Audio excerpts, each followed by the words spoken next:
Hello everyone. आज के इस वीडियो में हम जानने की कोशिश करेंगे सुप्रीम कोर्ट ने क्यों Ajay Vij versus Indian Bank Association case में बार काउंसिल ऑफ इंडिया को नेशनल लीगल एकेडमी खोलने की सलाह दी और क्या है continuing legal education objective importance arguments in favour and against. ये पूरी चीज़ हम देखेंगे इस वीडियो में।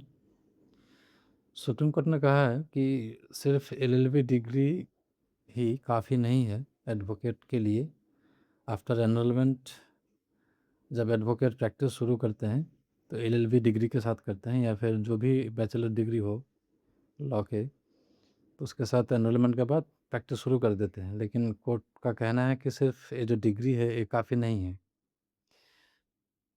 सुप्रीम कोर्ट ने कहा है कि ये जो डिग्री लेने के बाद एनरोलमेंट लेने के बाद प्रैक्टिस शुरू करते हैं एडवोकेट, इन लोगों के पास बहुत ही कॉम्पिटेंसी का कमी होता है। वो प्रोफेशनल एथिक्स एट्सेट्रा बहुत लैक करता है, जिसके वजह से अच्छे से क्लाइंट को सर्विस नहीं दे पाते हैं। प्रोफेशनल जो कंडक्ट है वहाँ पर कहीं कहीं लैकिंग्स दिख जाता है। तो इन सभी कारणों के वजह से सुप्रीम कोर्ट ने कहा है कि एक नेशनल लीगल एकेडमी खोला जाए जिसके दौरान हर एडवोकेट को कंटिन्यूइंग लीगल एजुकेशन के माध्यम से हर किसी को एडवोकेट किया जाए। जैसे कि आर्टिफिशियल इंटेलिजेंस का जितना डेवलपमेंट हो रहा है टेक्नोलॉजी का, अगर एक एडवोकेट उस टेक्नोलॉजी को अडॉप्ट नहीं करेगा तो फिर आउटडेटेड हो जाएगा और अपने क्लाइंट को अच्छे से सर्विस नहीं दे पाएगा। तो इस वजह से कंटिन्यूइंग लीगल एजुकेशन बहुत ही इम्पॉर्टेंट है अकॉर्डिंग टू सुप्रीम कोर्ट। इस केस का बैकग्राउंड क्या है अगर देखें तो इंडियन बैंक एसोसिएशन इस प्रॉब्लम को रेज किए हैं। कनारा बैंक को एक एडवोकेट ने इनकरेक्ट लीगल ओपिनियन दे के उसका क्षति की है, जिस वजह से सुप्रीम कोर्ट ने उस एडवोकेट को रिमूव कर दिए हैं। लेकिन सुप्रीम कोर्ट ने कहा कि सिर्फ इतना ही काफ़ी नहीं है। ये जो प्रॉब्लम है हर जगह दिख रहा है आजकल। कॉकरोच जो टर्म यूज किए थे महीने पहले, सुप्रीम कोर्ट ने इसीलिए किए थे कि भारतवर्ष में लगभग according to Supreme Court 40% advocates are fake degree holders and still they are practicing in the court of law all over the country. जिस वजह से और भी कारण है कि ये जो फेक एडवोकेट्स हैं, कहीं ना कहीं जो रियल एडवोकेट्स है वो भी सोशल मीडिया में अनाप शनाप पोस्ट भी कर देते हैं, जो कि एक एडवोकेट एथिक्स के बाहर है। तो इन सभी कारणों के वजह से सुप्रीम कोर्ट ने कहा कि सिर्फ डिग्री काफ़ी नहीं, कंटिन्यूइंग लीगल एजुकेशन के माध्यम से हर एडवोकेट को एथिक्स क्या है और बाकी चीज़ें प्रेसिडेंट से लेके इवॉल्विंग चेंजिंग लीगल डायनामिक्स जो जितने सारे डेवलपमेंट्स हैं उनके बारे में भी, ड्राफ्टिंग स्किल एट्सेट्रा के बारे में समझाने या फिर जानने के लिए ये जो नेशनल लीगल एकेडमी होगा बहुत इम्पोर्टेंट है। The larger issue before the court क्या है? सुप्रीम कोर्ट ने एक प्रश्न किए हैं कि how can advocates maintain professional competence through out there carriers. तो एक एडवोकेट कैसे अपने सारा जो लीगल प्रोफेशनल लाइफ है, लाइफ लॉन्ग जो करियर से, इस दौरान कैसे अपने कॉम्पिटेंसी को बरकरार रखे। तो ये इसका कारण क्या है कि कारण है कि न्यू लेजिस्लेशन हर दिन लगभग आते रहते हैं। यहाँ हर स्टेट नेशनल लेवल पे प्रेसिडेंट का हर दिन आना, उसके साथ अपडेट रहना, खुद को अपडेट रखना, कॉन्स्टिट्यूशनल डेवलपमेंट होता रहता है, judicial precedents, technological development etcetera, emerging areas of law. तो इन सारे चीज़ों को अगर अडॉप्ट नहीं करके अवॉइड कर दे, स्किप कर दे, तो फिर एक एडवोकेट आउटडेटेड बन जाएंगे। तो इस वजह से ऐसी चीज़ों को हर एडवोकेट को जानना ज़रूरी है। और ये अगर एक इंस्टीट्यूशनलाइज्ड तरीके से दिया जाए हर एडवोकेट को बाय बीसीआई, तो फिर ये बहुत बढ़िया चीज़ होगा। What is continuing legal education? Continuing legal education एक स्ट्रक्चर्ड एजुकेशनल प्रोग्राम्स होगा जो कि एडवोकेट्स आफ्टर एनरोलमेंट जानेंगे ये पूरे विषय को। इसका ऑब्जेक्टिव इतना ही है कि खुद को अपडेटेड रखें लीगल नॉलेज के बारे में, सुप्रीम कोर्ट हाई कोर्ट के जजमेंट के बारे में खुद को अवगत करवाए, understanding amendments of statutes, improving advocacy and drafting skills, enhancing legal ethics etcetera. तो ऐसे चीज़ों को जितना हो सके अडॉप्ट करें, उसको प्रैक्टिस करें और इम्प्लीमेंट करें, तब जाके एक एडवोकेट अच्छे से क्लाइंट को सर्विस दे पाएगा, समाज को भी अच्छे से सर्विस दे पाएगा। और उसके साथ साथ लीगल सिस्टम जो है, जुडिशल सिस्टम भी बेनिफिटेड होगा। Why did the Supreme Court emphasised on CLE? कारण इतना ही है कि law changes rapidly, judicial interpretations evolve continuously, technology is transforming legal practice. आज हमें पता है कि कैसे आर्टिफिशियल इंटेलिजेंस या फिर AI कैसे लीगल प्रोफेशन को इवॉल्व कर रहा है। कुछ दिन पहले सुप्रीम कोर्ट ने एक ड्राफ्ट पब्लिश किए थे, AI ड्राफ्ट, जो कि कैसे AI को यूज़ करेंगे, कैसे लीगल प्रोफेशन को असिस्ट करेंगे, जज कितना पार्टिसिपेट करेंगे, AI का पार्टिसिपेशन कितना दूर तक रहेगा, लीगल रिसर्च में AI का कैसे इस्तेमाल करें। तो इन सारे चीज़ों को मद्देनज़र रखते हुए सुप्रीम कोर्ट ने वो ड्राफ्ट रेगुलेशन पास किए थे, पब्लिश किए थे फॉर पब्लिक फीडबैक। तो इन्हीं सारे कारणों के वजह से CLE बहुत ही इम्पॉर्टेंट है। की ऑब्जर्वेशन कोर्ट का है कि ये जो CLE है, कंटिन्यूइंग लीगल एजुकेशन, ये सिर्फ रेगुलेटरी रिक्वायरमेंट नहीं है या फिर फॉर्मल रिक्वायरमेंट नहीं है। It is about to maintain professional excellence throughout one's legal career. Professional commitment, excellence, competency etcetera को जो याद रख के, ध्यान में रखते हुए इस CLE को एम्फसाइज किए हैं सुप्रीम कोर्ट ने। Proposal for a national legal academy, supreme Court ने BCI को अर्ज किए हैं कि ये नेशनल एकेडमी खोले। और the court noted that while जजेस receive continuous professional training through national legal academy, लेकिन एडवोकेट के लिए ऐसा कोई इंस्टीट्यूशन नहीं है जो जहाँ जाके एडवोकेट खुद का जो लैकिंग्स है, जो ड्रॉबैक्स है, उसको भरपाई कर सके, उसको ओवरकम कर सके। एक एडवोकेट को हर दिन कोर्ट में जाके ठोकरें खा के, चैलेंजेस फेस कर करके सीखना पड़ता है।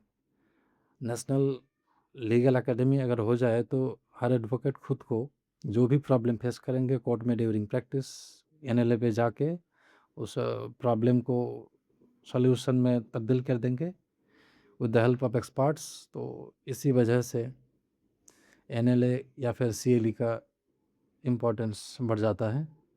ऑब्जेक्टिव्स दिए गए हैं यहाँ पर, continuing legal education programs, refresher courses, professional ethics training etcetera. International practices अगर देखें तो क्या विदेश में ऐसा कोई प्रैक्टिस है जहाँ एडवोकेट्स को ट्रेनिंग दिया जाता हो? अगर देखें तो United states, Canada, Australia, Singapore, United kingdom etcetera, in this countries such professional competence frameworks are there. Lawyers in many jurisdictions must complete mandatory annual training or earn continuing education credits to maintain professional standards. तो विदेशों में तो है लेकिन India में नहीं है। तो अगर इंडिया इसको अडॉप्ट करे तो फिर इस लीगल प्रैक्टिस के लिए अच्छा ही होगा एडवोकेट के लिए। अर्लियर रिकमेंडेशंस इन इंडिया, क्या अगर हम देखें तो क्या इससे पहले कोई ऐसा स्टेप उठाया गया था? लॉ कमीशन ने 184th रिपोर्ट के दौरान ऐसे फ्रेमवर्क्स प्रेजेंट किए थे, रिकमेंड किए थे। एडवोकेट्स एक्ट अमेंडमेंट बिल जो है 2003, उसमें भी ऐसा फ्रेमवर्क का प्रपोजल दिया गया था, लेकिन कभी भी या फिर किसी रिकमेंडेशन को भी फुल्ली इम्प्लीमेंट नहीं किया गया है अभी तक। डायरेक्शन दिए गए हैं बार काउंसिल को कि जो नेशनल लीगल एकेडमी है इसके बारे में इसका फिजिबिलिटी क्या होगा टू एस्टेब्लिश, उसके बारे में रिसर्च करें। इंस्टीट्यूशनल मैकेनिज़म्स के बारे में थोड़ा सोचे, जाने, समझे, ताकि बाद में जाके प्रॉब्लम ना हो। Need for reform in the disciplinary system, हमें पता है कि बीसीआई में कितना इनडिसिप्लिन प्रैक्टिसेस है।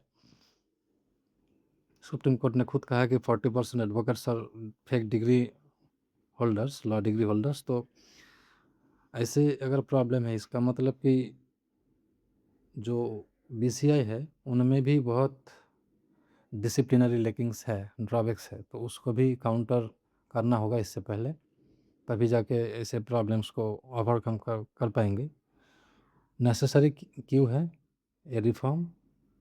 इसके वजह से डिले को हम थोड़ा स्पीड दे पाएंगे। इनकॉन्सिस्टेंसी जो है डिसिप्लिनरी प्रोसीडिंग्स या फिर प्रैक्टिस में, उसको अक्रॉस द स्टेट्स, उसको भी हम थोड़ा काउंटर कर पाएंगे। लैक ऑफ इंस्टीट्यूशनल अकाउंटेबिलिटी ऐसे कारण है जिसके वजह से बीसीआई में भी डिसिप्लिनरी रिफॉर्मेशन ज़रूरी है। Benefits of continuing legal education, बहुत सारे फ़ायदे हैं सीएलई का।